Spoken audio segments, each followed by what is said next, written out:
One thing everyone needs to develop, and not just athletes, is the Gladiator Mindset. And there was a book made by Adam Peaty that's telling you exactly how to do that.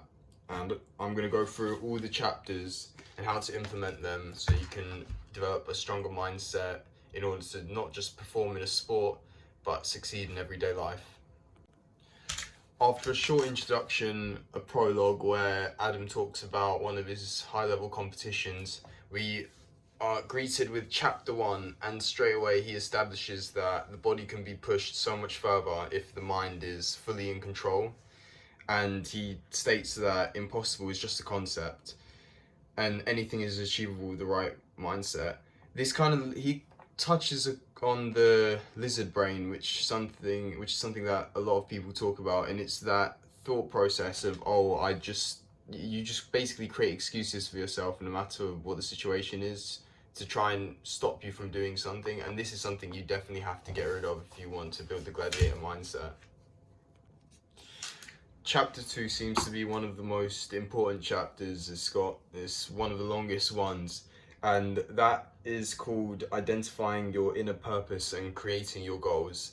Adam seems to really think that this is important, as there's a lot to go over in this chapter, and he basically explains that purpose is everything because it makes your actions meaningful. So this is a quote from the book that I really like as well.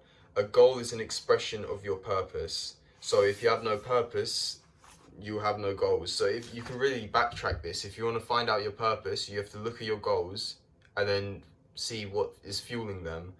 So he also says, another quote is, a person with a strong purpose is a dangerous force to be reckoned with. And that makes sense, because if someone really wants something that badly, they'll be able to go get it. Another quote that I really like is that you are more likely to finish something you are invested in rather than divorced from it. So he's saying basically that it's just a lot easier to do something if you're actually invested in it. And like for me, if I'm going to training and taking time out of my day to train, why wouldn't I give 100% into it? You still have the same time period, and you might as well use it like properly instead of just wasting it.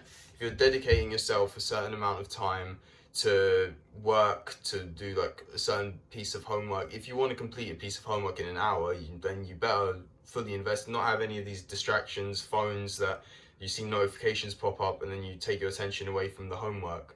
If you do that properly for an hour, you know you'll finish it, but there's other things that can distract you. That's the same thing with any elite level sport or anything you really could think of. So, and like the summary of this entire chapter, he says it towards the end, is that a goal without a plan is just a wish. So you need to make sure you have things in place to make sure that you get to your end goal. Something else Adam recommends is for you to journal, to keep track of your thoughts and feelings, and this is something I'm going to start doing from now on. And he also claims as that instant gratification kills hard work, and that's basically anything that makes you feel as though you've done something, like scrolling on YouTube Shorts, Instagram, Snapchat, anything like that. He links this to progressive overload, which is a term commonly used in the gym where you're slowly building up weights, but he uses this a bit strangely, and he says how you can have smaller steps of improving in anything, not just the gym. So that could be having a lower screen time on your phone, or anything to do with reducing the amount of instant gratification you're getting in a day. Moving on to chapter 3, it's called Finding Your Flow, and that's basically when you're in a state where not many thoughts are going through your head and you're doing something without really conscious thinking. And for me personally, that's when I'm swimming, when I'm in a race, and I don't have anything running through my mind apart from the key points. And he actually talks about this as clutch state. Clutch state is when you have an intense period of focus that only lasts around 5 seconds, and it's almost where time slows down. For example, in like an elite level sport, something slows down when, like for me, a turn, this entire turn on a wall slows down when I swim so that I make sure I hit it perfectly. And this can apply to many things, not just sport. But flow is really the one where most people want to be getting into this for work, for school, for really anything. Like even if you're at a party or something, you want to be in a flow state. You don't want to be thinking about anything, to be honest. The second thing mentioned in this short chapter is the importance of banishing negativity, because if you can positively reinforce your mindset all the time, then you're going to be more likely to do things. One thing that PT actually recommends is putting a rubber band on your wrist, and every time you have a negative thought, to just snap the rubber band, so that kind of gets you associating negative thoughts with pain. I haven't tried this yet, but it seems like an interesting thing to do, so I might try it one day. Moving on to chapter 4, the chapter is called Welcome in Pain, and this is almost like a David Goggins type of chapter where he associates pain with progress. If he's going under pain, he's improving. One thing that he likes to do, Adam Peaty obviously, is having cold showers in the morning. He praises it for him being more productive and training better, I guess.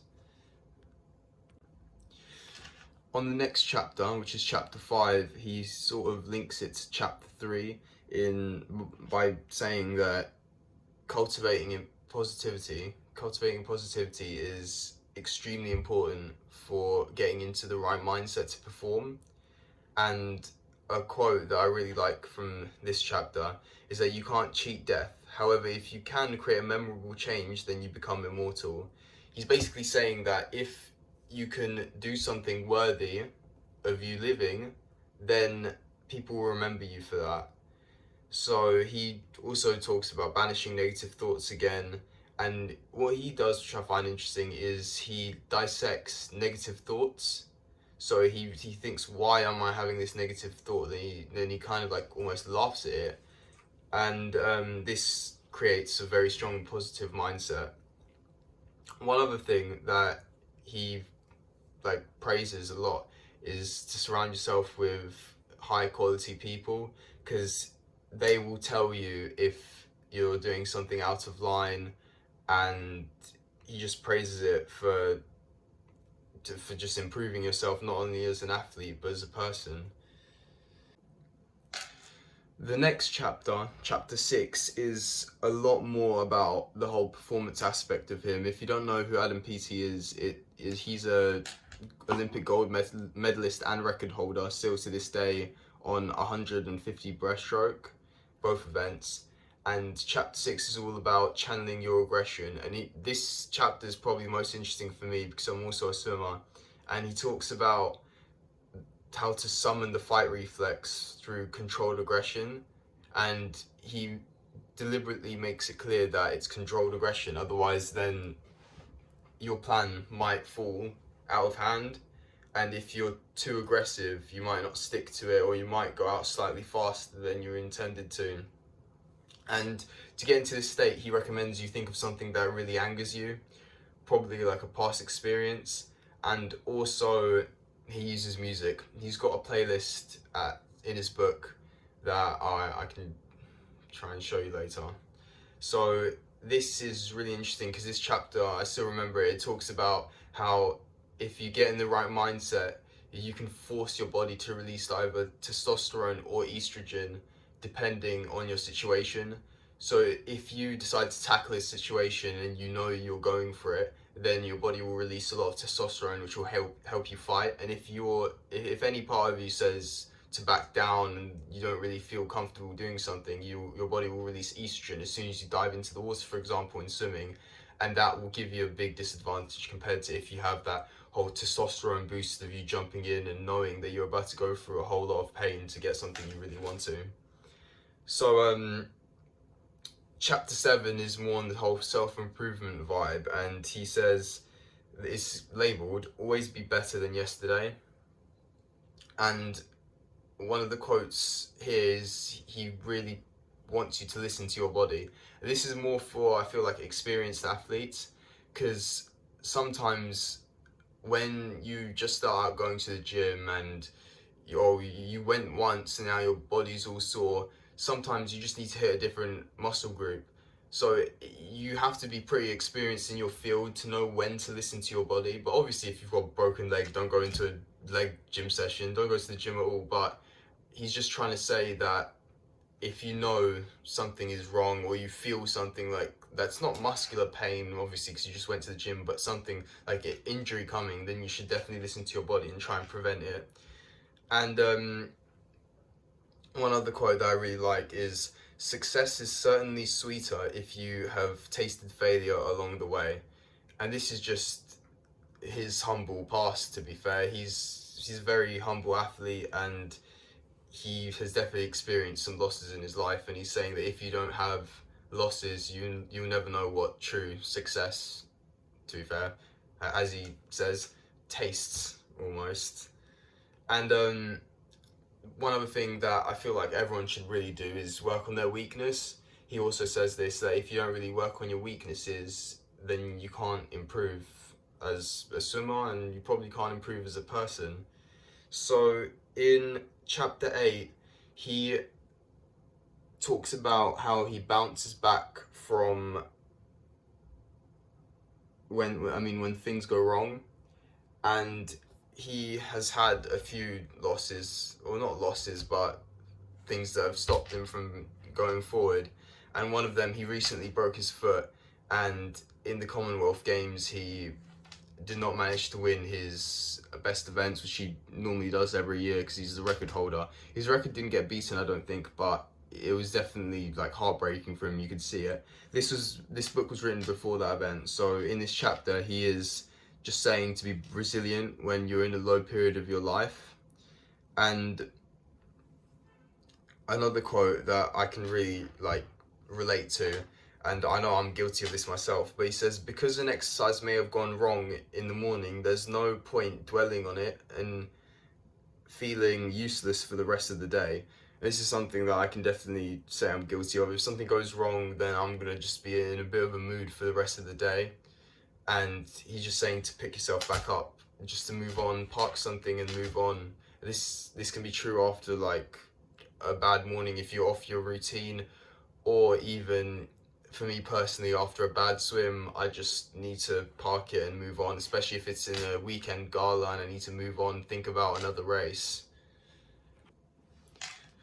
Something else he mentions is that we only grow when we are prepared to take a risk, and that little steps create big progress. And now this is sort of to do with delayed gratification and the whole story that if you make small amounts of progress every day, then eventually it will lead up to something big.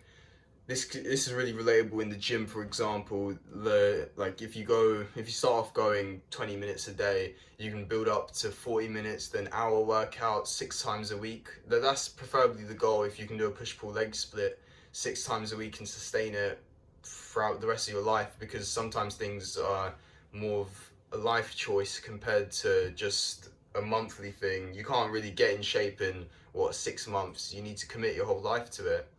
So one other thing he mentions is that you really need to look for positives in a negative situation in order to improve. And for me personally, this has been summer nationals at swimming, and I went out way too fast in a 200 fly, which is, if you don't know, in swimming, it's a pretty long distance event. And by the time I hit the wall in the first 100, I'm first by like a second, half a second, and it just goes downhill from there, and I end up coming fifth. And this was really positive for me, because me and my coach took a look at it and said, well, if that first 100 felt comfortable, which for me it did, but my adrenaline was just probably taking over. My coach said to me, if that first 100 felt really comfortable, you have a chance of winning this next year. And now this year I'm really focusing, next year summer, to make sure that my fitness is dialed in so that I can hopefully win that event. And One other thing that he goes over is the 5 second rule, which isn't the one you would think it is, but um, it basically says that 5 seconds before there's 5 seconds before negative thoughts kick in the morning when you wake up, and that is just the thoughts telling you to just stay in bed for a bit longer or hit that snooze button. But if you get up before those 5 seconds, then you don't register the negative thoughts. So it's almost you wake up, you're conscious, and if you get out of bed in those 5 seconds, then you won't have any negative thoughts, which I find interesting. But I feel like it sort of works, especially when I wake up at crazy times in the morning to go swim, like 4 o'clock. My alarm goes off. I try and get out of bed as soon as possible, because then you're just gonna lay there and procrastinate going training. Same thing can be for school as well. But moving on to the next chapter, chapter 9, is that there is no substitute for hard work.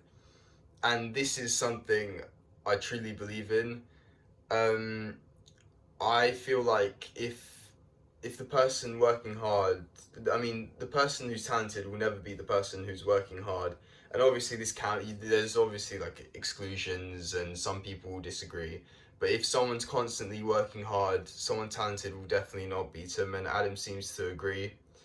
And he says that nothing happens overnight.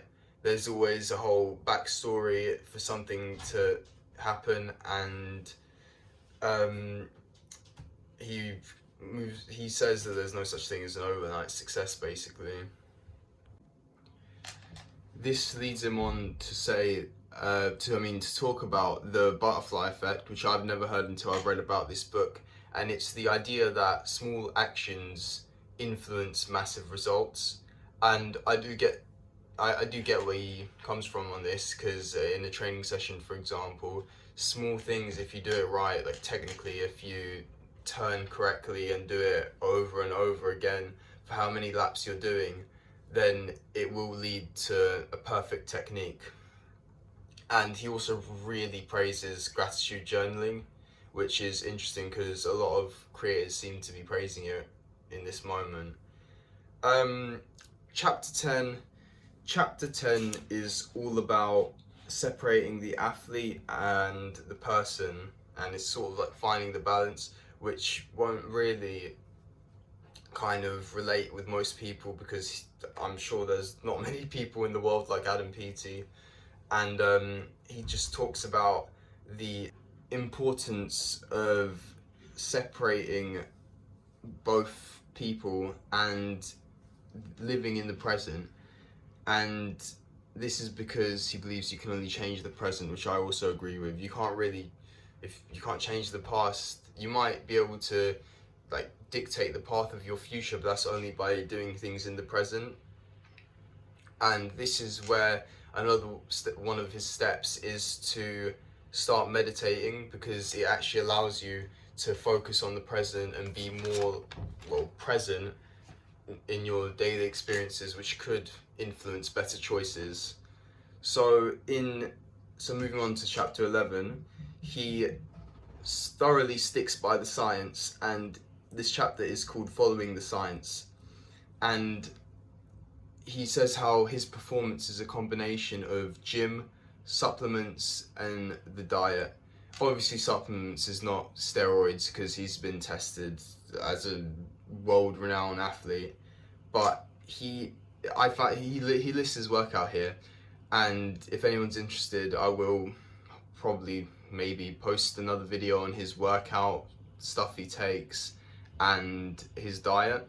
And when I took a look at this workout, this is his gym workout, it is very, very like specific for a sprinter, with a lot of low rep, high weight exercises.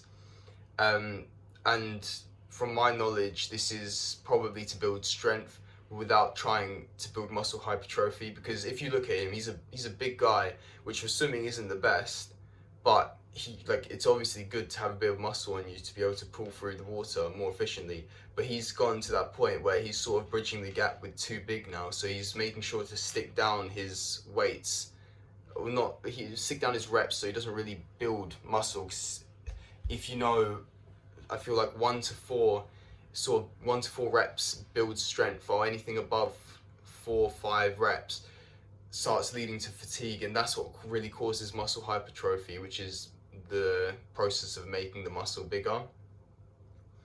And chapter 12 is a weird one, and it's called When the Pupil is Ready, the Teacher Appears. And that's just the story on how him and his coach met, and he praises her for being extremely good and looking out for him when he needed it. This chapter is also more about the whole channeling aggression thing and the evolution of a coach and someone's relationship, and that almost develops as he grows up, because when he was younger he said how this coach was almost like a leader to him, and now as he's matured and going to win all these Olympics, that his coach is more an advisor now and he makes most of the decisions himself. And chapter 13 is the last chapter in this book, and it's about standing up for what you believe in, which is a really wholesome way to end the book. And he basically just points out that he does not believe in like he doesn't want there to be racism in sport, and he also says about the dangers of social media and outdated education, and how there needs to be more sports funding for people, which I find really interesting. That brings us to the end of the book, and at the end there's really just an epilogue and some music that he listens to and acknowledgements to his loved ones, his wife and his son. And I would definitely recommend reading this book if you want to absorb all the information better. This video was just meant to be sort of a guide, a quick summary of all the chapters, but if you hear it in his words, I feel like that's very beneficial. If you want any chapter in more detailed, a more detailed overview, you can type in the comments any recommendations. And with that, that's the end of the book. And thank you for watching. See you in the next video.